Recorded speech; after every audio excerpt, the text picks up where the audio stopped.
So I'm joined with retired New York criminal court judge George Grasso. You've been in the courtroom observing this entire trial every day. What is your reaction to the verdict? The first reaction I have is thank God for the American jury system. And what a credit this jury was to the system in the country. It was a rough case. They were under a lot of pressure. Today was day 23 of the trial.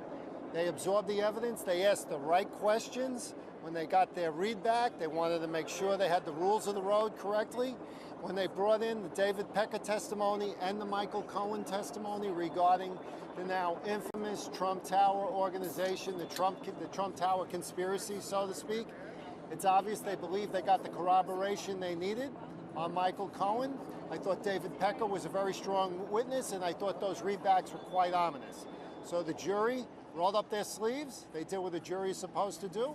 They got together, they made a decision, and now Mr. Trump is officially a convicted felon. What do you make of the 2 days of deliberations it took before they reached this verdict? I think it was actually kind of on the tight side. I thought maybe there was going to be one more day. I thought that they were going to tomorrow, but I always felt the evidence was strong.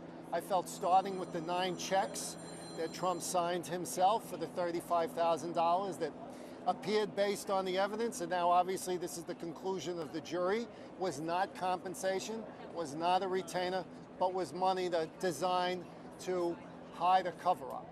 So I think the jury, they had very strong evidence, Exhibit 35, that was really a smoking gun exhibit. Alan Weisselberg's notes on the First Republic Bank statement showing the jury the path of how it got to the $420,000.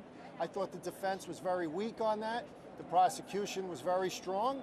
The jury put it all together, and they came in with this unanimous verdict. So the jury did their job. They are now excused from service. Now the judge will step in, and sentencing is July 11th. Yes. What sort of pressure must he be facing right now? We're talking about the former president of the United States that he now must sentence in criminal court. Well, I'm sure Judge Merchan is feeling some pressure. It hasn't been easy for him to be personally attacked, for his family to be personally attacked, but he's the ultimate pro. And I really want to take this moment to once again compliment Judge Merchan as a fellow judge. I was so proud of him, the way he comported himself, the way he ruled so fairly and evenly for the defense and the prosecution. So he'll deal with the pressure. He also set a very tight motion schedule, and he'll get the job done. He'll handle it quite well, as he handled this trial. And you told me previously you've never met him before. I have never met him before. Any other takeaways from the past couple of days in that courtroom? Well, anything that stood out to you?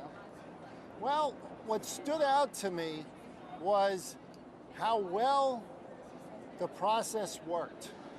It was orderly, it was controlled, there was a lot of exhibits, a lot of testimony, a lot of text, a lot of audio, and it all kind of come together. And there is no way from what I saw and from what you saw that defendant Trump, now convicted felon Trump, will be able to say with a straight face that he didn't get a fair trial.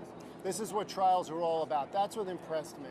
Now you sit right on the aisle, so you have a clear shot of him exiting the courtroom, entering the courtroom. When he exited today, what did you notice about his facial expression and just his overall demeanor? He appeared dejected to me. He did. He was trying to hide it, red-faced.